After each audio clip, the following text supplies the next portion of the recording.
Right guys, welcome back to the channel, welcome back to another video. So in this one I'm just going to be showing you how I went about fitting a MaxxAir SkyMaxx roof light to my van. So this is on a Citroen Relay Campervan Conversion. So let's go ahead, let's take a look.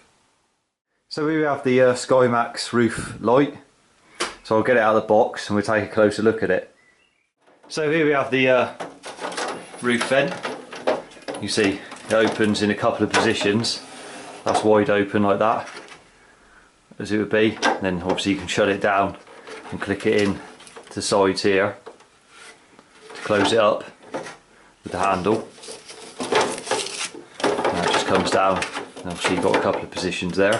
Now with this SkyMaxx one, these vents here, obviously when this is completely shut, that's still letting in some air. So you can replace these. It comes with some blanking plates that go in here. These just pull up out of there, and you can replace either them with some blanks. I'll show you them in a bit. But that's the reason that I'm fitting this particular one is in the rear.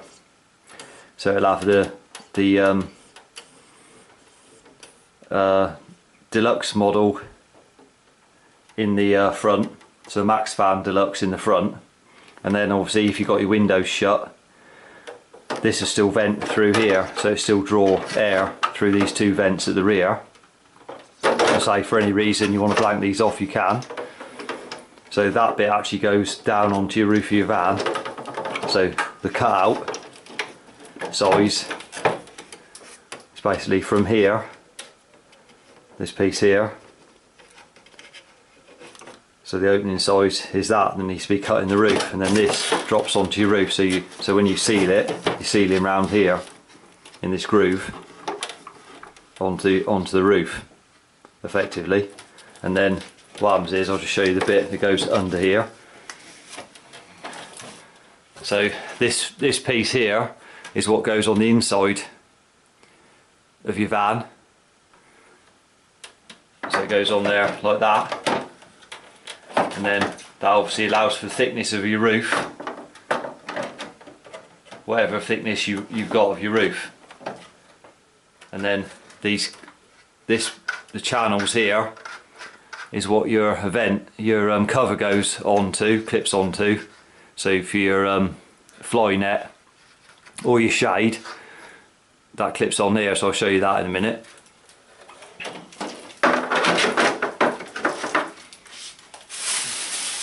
So you get the blanking pieces there that I was on about. Now so you get small screws and you get two lengths of screw there. So depending on what thickness you're putting into your roof. So for your headline and everything like that, your thickness, you get different lengths there. So you either use those or those. Depends on your particular van. So you've got your instructions there as well. And then one of the reasons I went for this one is because the cover on the inside that you're looking at is white. So you see that? It's white cover, obviously with the blind on one side, like that, and then the fly screen on this side. And then that just clips over. I'll just go on there like that.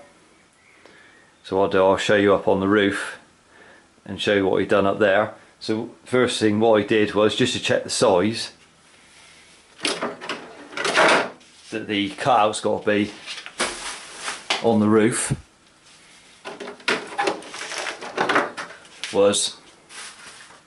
All I did was simply make a cardboard cutout just to check it on there first. So got a piece of scrap cardboard like that and just cut a hole in it the right size, and then just see if that would drop over there like that. So making sure you just got a little bit of room around it, a little bit of wiggle room. You don't want it dead tight, so when you cut the hole in your van roof for instance, you want it to just drop in there without wedging itself in there. Otherwise it's hard to trim an extra bit off with a jigsaw, so it's better to cut it just, you know, like a millimetre or whatever larger than it needs to be, just so it'll drop into the roof without any difficulty.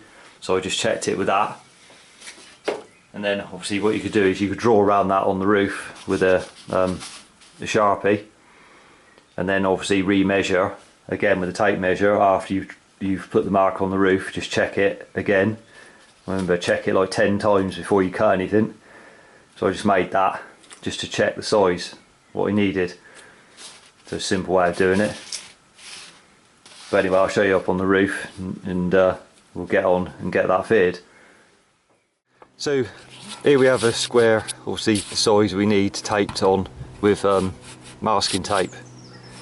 So all I did to mark this out with, you can make a template like I showed earlier and draw around it with a Sharpie to mark it. Or another thing you can do is get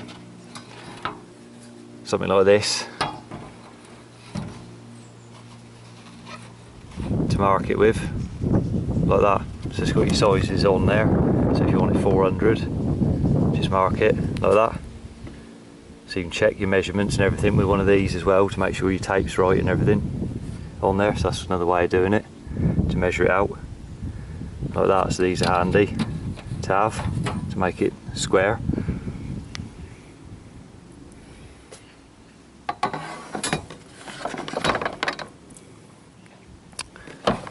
So what we're going to use to put a hole in the roof is a 10mm drill bit in the corners, in all 4 corners. Obviously use that size because you don't want to make it too small, because you need it as big as your jigsaw blade. So when you get to the corners, the blade doesn't get trapped in there. So that's a 10mm metal drill bit, that is. So as you can see, we cut round there. All I use is some gaffer tape to stop the metal falling back inside the roof. So if you put a piece in the middle like that, you can just use that to grab hold of it. If you put some pieces around the outside, it's not going to drop straight in and go straight through your plastic bag that you've taped inside to stop the metal swarf falling inside the van. So all you can do now is just pick that off of there and take this off, and that'll be the hole. There's the bag in there, you see all the swarf in there, and we just got to file down the edges around where the cut was.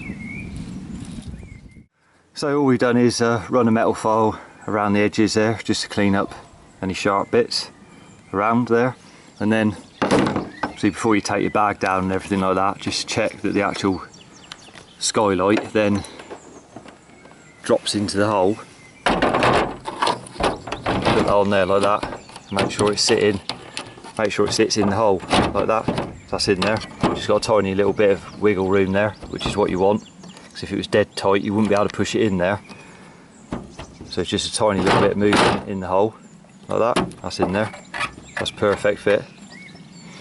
So what we're going to use is under these areas here, is these plastic infill pieces. This is on a Citroen Relay. The roof like this shape, so you can get these pieces that fit in there like that. So we can just stick them in like that. So they'll just go in there. So you can cut them down a little bit if you want to, so there's a little bit sticking out there. So you can just cut a little bit off of them so they'll fit flush with the actual skylight itself if you want to. If not, you can just put your sealant straight over there. Obviously what you want to do is stick these down first. So I'll take this back out of here anyway and clean up all around the hole and everything properly. And then we can stick these in there like that with adhesive and let that go off a little bit before we actually put the actual sunroof in. So now we're happy with the fit on the outside, and you've cleaned up. You can hoover off the swarf on top of the roof and everything. What you want to do then is just take your bag down. All I added was it with a bit of masking tape on it, just holding it up there. So I'll just carefully take this down, save all the swarf in the van. So all I've done was put the vent in the roof, and then just mark round these where they need cutting on all 6 of them. So as you can see, just a little bit needs taking off them so they fit flush underneath. So we'll just cut them off. They're only plastic, so we cut them down so it's a good fit when you come to put your sealant round afterwards. So now you're happy with the fit and everything, what you can do is get your little brush there and just go around that edge just there with some rust paint, anti-rust paint there. Just go around there and leave that to dry, put a coat on it like that. So we've got the pieces of plastic there stuck in place.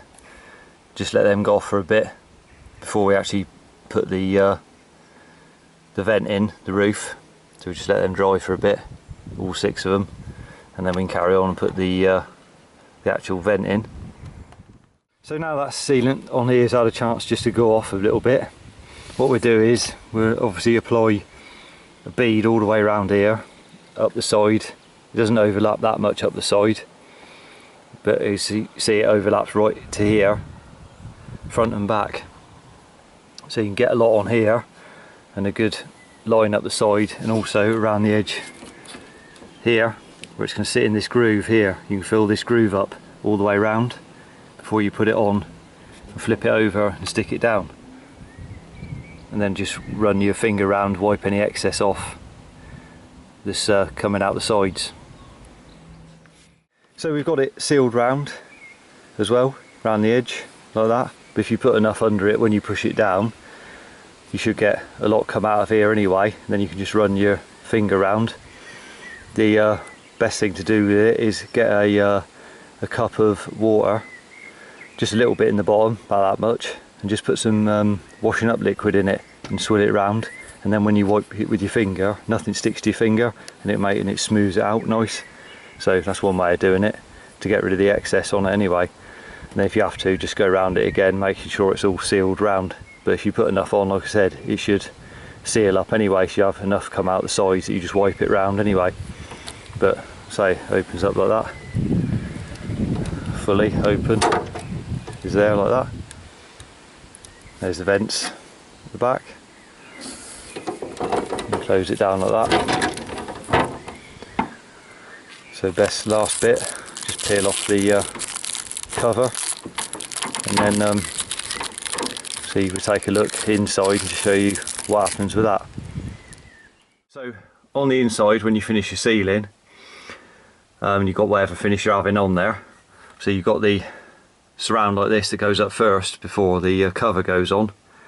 Now it goes on one way, it says there, position this end towards the hinge. So that'll go up like that. So it depends on what thickness sealing you've got, to how long the screws are that you need to put in the corners to allow that to go through the corner and up into the screw holes to hold this up. So obviously the thinner your sealing, the shorter the screws are going to be, and vice versa. So we just get those into position to hold this up. So what we've done is just put them in and just got them started, just a couple of turns each screw, and going around putting them in. Put a couple in, just hold it up there first, and then go around, just put the others in, and just like I said, put them in a couple of turns so you can still see the hole where they've got to go up into in there. If you do them up tight, then you won't see up in there. So just start them all off first, and then we'll just go around obviously and just nip these up. And obviously they don't have to be that tight because they're just into plastic, so you don't want to break anything. Just literally go around and pull them up until they're all the way in. So do that on all of them, and that'll be all the those screws in position. And I use the longest ones on this particular setup out of the screws. Those are the longest ones I had to use. So in the pack you've got some smaller screws there that are just silver, the shortest ones. Now therefore, around the edge here you've got some holes around there. So if yours isn't sitting flush to the ceiling here for any reason, like there's a gap just there that could be pulled up tight to the ceiling, then that's what those screws are for, to go in those holes. So you just put a few in there just to hold that up like that, so this hasn't got a gap here. Obviously for when you clip the cover on with the fly screen and the blind on it, you don't really want a gap there, so let's just close that up. So what I did is just end up putting a few of those short screws just around the edge there, just to hold it, make it a tight fit onto the ceiling like that.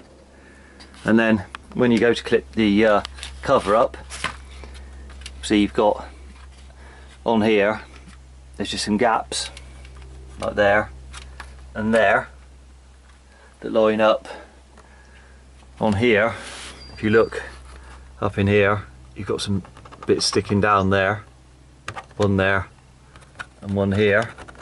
Those, just like a fork, they go round those two, so when you put it on you can't get in the wrong place. They just go round the either side of that, the cutouts in this. So that one there and that one there, and then the same all around it. You've got two on this end, then on the sides you've got them as well, there and there, so you can't get it wrong when you offer it up. So here we have everything finished. What I've ended up doing was spraying the surround in black. Just goes better with the rest of the van, easy enough to do. So you've got your fly screen and then your blackout like that. So, and what I've done is, if you see there, that is this wire there, just goes up, just cut a little notch out in the plastic there at the top of the vent, and that little is actually the cable for the TV antenna, magneted on to the roof, stuck to the roof. So I haven't had any problems with it, works as it should. This is so the rest of the van's all finished. This is actually almost 2 years later, so it's been in there all that time, and it works well with these vents because, I say, you can blank them. Obviously I leave them with the vents in there because it just lets a bit of air in, and obviously then when I've got a Max fan Deluxe in the front of the van, and when that's on extract, it's pulling air, it pulls air through those vents there. So if this is above the bed, so if you're laid in the bed you can actually feel the air being pulled through, you can feel the breeze coming through with those vents without having the roof open. So if you don't want that roof open, obviously you can have the Max fan Deluxe at the front going with it's raining, and you can also leave this shut when it's raining, but the air still gets pulled through those two vents there. So that works quite well. So there you go guys, that's the roof light all installed. So I hope you found the video helpful. If you did, remember to give it a thumbs up. Consider subscribing to the channel for more camper van related content or van related content. Until the next one, I'll see you then.